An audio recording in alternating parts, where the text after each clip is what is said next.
Hello students, एक बार दोबारा हाजिर हैं आपके बीच एग्जामिनेशन पॉइंट ऑफ व्यू से कुछ स्पेलिंग्स जो बहुत इंपॉर्टेंट हैं उनके साथ। आइए, एक यूजफुल वीडियो आपके सामने स्टार्ट होने जा रहा है। हमें यहाँ पे दो वर्ड्स गिवन हैं, ह्यूमर और ह्यूमरस। अगर ह्यूमर की बात करते हैं तो ये मामला मजाक का है। आइए मजाक करने की कोशिश करते हैं। एक छोटा सा निमोनिक याद करते हैं बच्चों, और वो निमोनिक है हम, हमारा। आई रिपीट, हम, हमारा। इस निमोनिक के हिसाब से आगे चलते हैं तो हमारी स्पेलिंग डिजाइन होती है हम और हमारा। अगर हमारे की बात करते हैं, अंग्रेजी में इसको कहा जाता है आर। और हम हमारा इज इक्वल टू ह्यूमर। हम हमारा इज इक्वल टू ह्यूमर। ये हमारी ह्यूमर की स्पेलिंग डिजाइन हुई। अगर हमको आगे चलकर मामला ह्यूमरस करना हो तो सीधी सी बात है सर, ह्यूमर में OUS जोड़ने की बात है।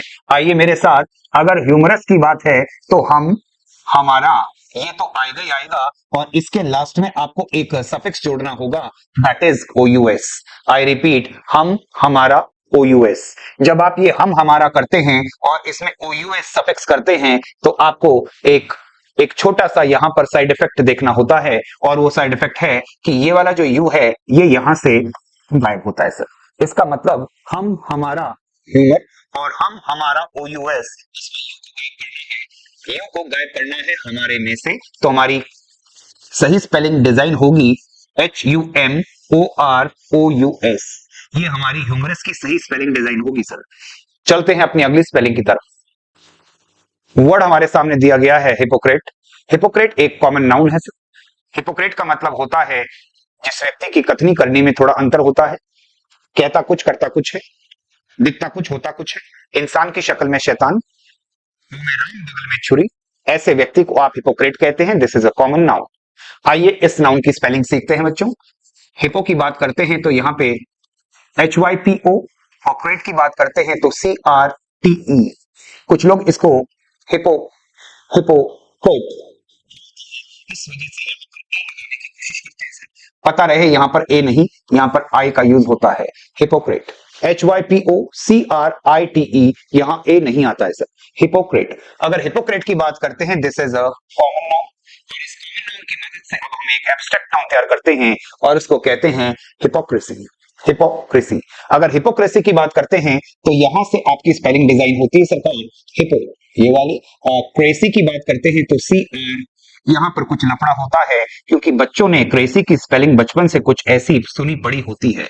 सरकार ये वाला जो क्रेसी है, ये तंत्र, ये है सरकार, ये गवर्नमेंट की तरफ इशारा करने वाला क्रेसी है, जबकि यहाँ पर कोई ऐसी सरकार की बात नहीं हो रही। बहरहाल यहाँ पर CR के बाद में एक बार दोबारा से आने वाला वर्ड आई रहना चाहिए, followed by S, followed by Y। याद रखना बच्चों, यहाँ पे C नहीं आएगा, यहाँ पर आपको S लगाना है। This is the correct spelling for hypocrisy. HYPOCRA नहीं आएगा सर, I आएगा। उस I के बाद में C नहीं आएगा सर, S आएगा, हिपोक्रेसी। बहुत अच्छी स्पेलिंग है, बार बार एग्जामिनर इस स्पेलिंग को आपके सामने पूछ लिया करता है। चलते हैं अपनी अगली स्पेलिंग्स की तरफ। अगली स्पेलिंग आती है क्यूरियोसिटी। क्यूरियोसिटी का मतलब होता है जिज्ञासा। एक प्रोवर्ब कहा जाता है सरकार, क्यूरियोसिटी किल्ड द कैट। बिल्ली की जो मौत होती है वो जिज्ञासावश होती है, वो थोड़ा इन्वेस्टिगेटिंग नेचर की होती है, जिसकी वजह से पड़ताल करते समय उसकी जान जाती है। और इसी तरह से कहा जाता है क्यूरियोसिटी किल्ड द कैट। अगर इस क्यूरियोसिटी की बात करते हैं तो बहुत सीधी सी बात है सरकार, CURIO, क्यूरियो। आगे चलते हैं सिटी, तो बचपन से बच्चों ने ये वाला सिटी पढ़ा देखा है सरकार, क्यूरियोसिटी। पता रहे, क्यूरियोसिटी में बेशक ITY तो आएगा ही आएगा, लेकिन यहाँ पर C की जगह पर आपको एक S इंट्रोड्यूस करना है। आई रिपीट, यहाँ पर आपको एक S इंट्रोड्यूस करना है। This is the correct spelling for curiosity. आपकी क्यूरियोसिटी यहाँ पर समाप्त हो गई होगी स्पेलिंग के साथ। कृपया इस शहर को यहाँ पे आने ना दें, इसकी जगह पर सिर्फ S लगाएं। क्यूरियोसिटी, क्यूरियोसिटी, जिज्ञासा। चलते हैं अपने अगले वर्ड की ओर। नेक्स्ट वर्ड आता है ecstasy. Ecstasy, ecstasy, that is basically बहुत ज्यादा खुशी। आजकल पांव जमीन पे नहीं पड़ते मेरे, इसका मतलब आजकल व्यक्ति सातवें आसमान पर है, एट क्लाउड 9। अगर हम इडियोमेटिक बात करें तो एट क्लाउड 9 बोला जाता है। हिंदी में कहते हैं सातवें आसमान पर होना। इसका मतलब बहुत ज्यादा आह्लादित, बहुत ज्यादा खुश होना। एक्सटेसी। अगर ये अवस्था की बात करते हैं तो यहां पर जो वर्ड आता है उसके लिए स्पेलिंग बनती है ECECS। आगे चलते हैं TAY। जब इसकी स्पेलिंग बनाने की कोशिश करते हैं तो मोस्ट ऑफ द स्टूडेंट्स जो हैं वो यहाँ पे एक्सटेसी के लिए यहाँ पर एक सी को यूज करने की कोशिश करते हैं। आई ऑब्जेक्ट योर ऑनर, यहाँ पे सी नहीं, एक बार यहाँ दोबारा से किसको देखा जाना है, याद रख लेना सर, यहाँ पे एक बार दोबारा से एस को देखना है। खुशी है तो स्माइल तो होनी चाहिए, एस आना चाहिए सरकार, सी नहीं आएगा।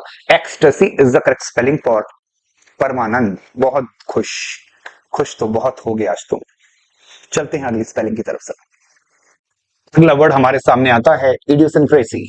इडियोसिंक्रेसी, इडियोसिंक्रेसी के लिए आपको एक वर्ड बचपन से सुना पड़ा होगा आपने, और उसको कहते हैं इडियट। इस इडियट व्यक्ति को हम कॉमन नाउन कहते हैं और इसका एक गुण बनाया जाता है जिसको एब्स्ट्रैक्ट नेचर कहते हैं। ये जो हम बनाने जा रहे हैं word idiosyncrasy, this is basically an abstract noun. Idiosyncrasy इसी व्यक्ति का गुण हुआ सर, इसी की क्वालिटी तैयार हुई। अगर इसकी क्वालिटी को तैयार करना चाहें तो ध्यान दें, IDIO इडियो, सिन SYN सिन, क्रेसी की बात करते हैं तो CRA-Y।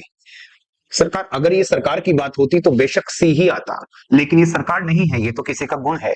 तो यहाँ पे क्रेसी में दोबारा से एक बार एस की आवाज आनी चाहिए सरकार, यहाँ पर आपको सी नहीं एक बार एस लगाना है। इडियो सिन क्रेसी, इडियो सिन क्रेसी। तो करेक्ट स्पेलिंग हमारे सामने डिजाइन होती है IDIO इडियो, SYN सिन, CRASY। ये हमारी इडियोसिंक्रेसी की स्पेलिंग तैयार हुई सर। चलते हैं अपनी अगली स्पेलिंग की तरफ। Next word disaster.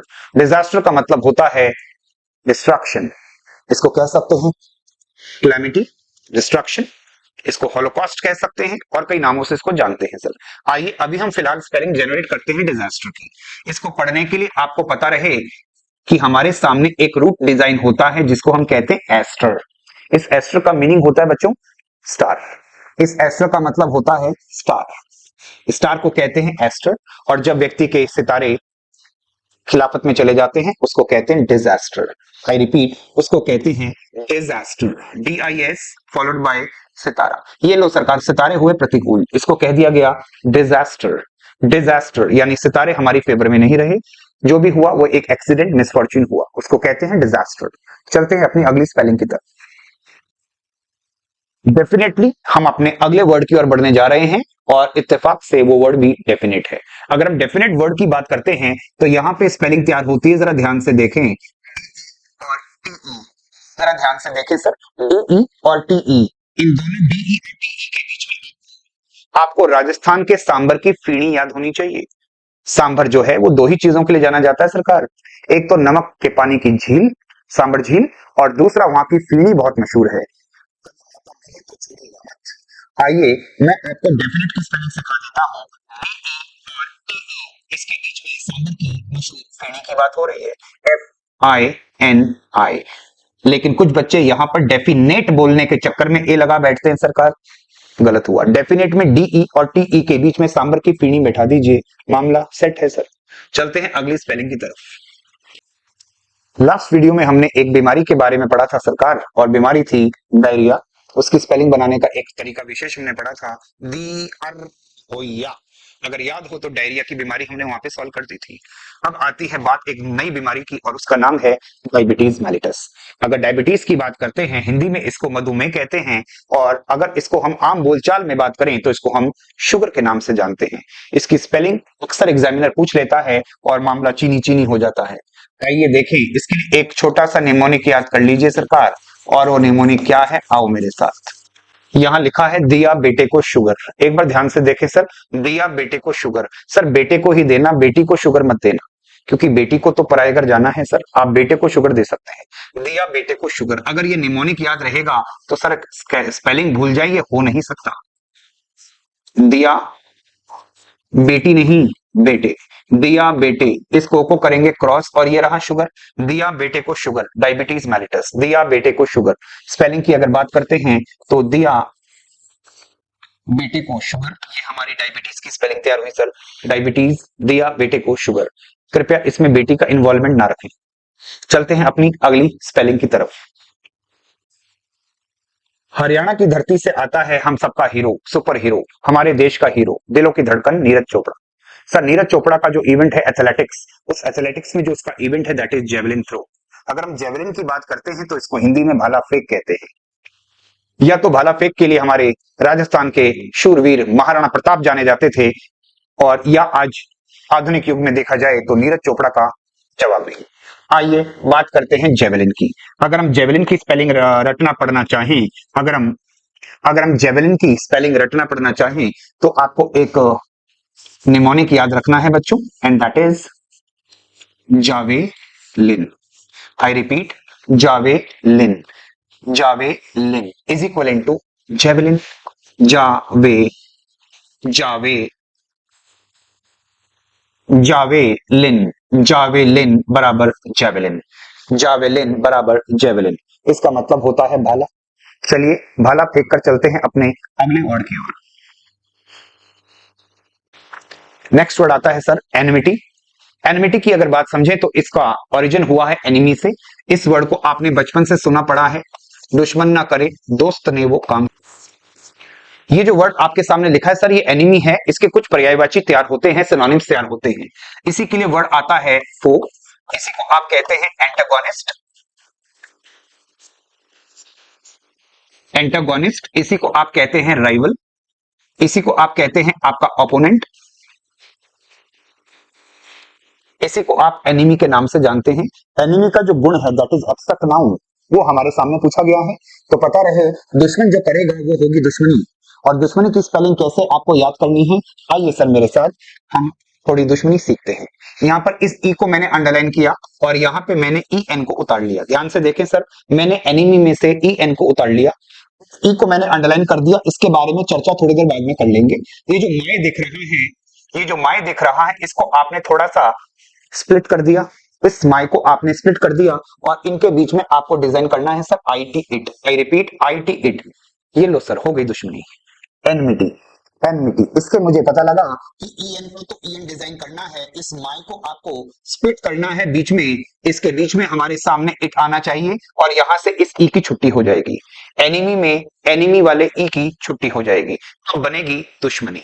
Enmity, E N M I T Y, enmity. इसमें इस ई का आना बिल्कुल जरूरी नहीं है सर। ये जो स्पेलिंग लिखी जा रही है एन और इसमें जोड़ा मिटी, ये होती है दुश्मनी, इसको कहते हैं दुश्मनी, बैर भाव। चलते हैं अपनी अगली स्पेलिंग की तरफ। चलिए हमारे सामने तीन अनोखे शब्द लिखे हैं सरकार, एक है वैक्यूम, दूसरा है रेजिडुम और तीसरा है कॉन्टिन्यूम। अगर इनका मतलब समझें तो वैक्यूम वो है जगह जहां बिल्कुल हवा नहीं होती, निर्वात, बिना हवा की जगह। रेजिडुम की बात करें तो ये रेजिडुअल्स का इशारा देता है, अवशेष, रिमेन्स, बची हुई चीजें। और कॉन्टिन्यूम की बात करें तो ये एक कंटिन्यूअस के बारे में बताने की कोशिश करता है, कंटिन्यूअस मोड। चलिए अगर उसी की बात करें तो यहाँ स्पेलिंग टेस्ट में ये तीनों के तीनों शब्द तबाही मचाने को आमादा रहते हैं। आइए वैक्यूम की स्पेलिंग बनाते हैं तो VAC और उसके बाद में डबल यू का यूज होता है भाई। VACWM वैक्यूम बनाता है। सरकार ध्यान रहे डबल सी नहीं आता है, डबल यू आता है। याद रहे डबल सी नहीं डबल तो यू आता है। ये वैक्यूम की सही स्पेलिंग बनी।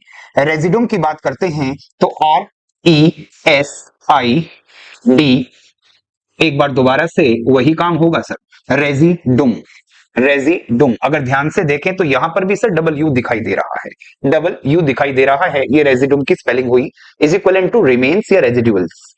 अगर हम अगले वर्ड की तरफ बढ़ते हैं दैट इज कॉन्टिन्यूम। कॉन्टिन्यूम का मतलब होता है कंटिन्यूअस मोड, CONTIN। उसके बाद एक बार दोबारा से आपको डबल यू लगाना है सर। बड़ा ही अनोखा प्रयोग है डबल यू का एक साथ आना। ये अजब संयोग आपको अक्सर लैटिन भाषा के ओरिजिनेटेड वर्ड्स में दिखता है।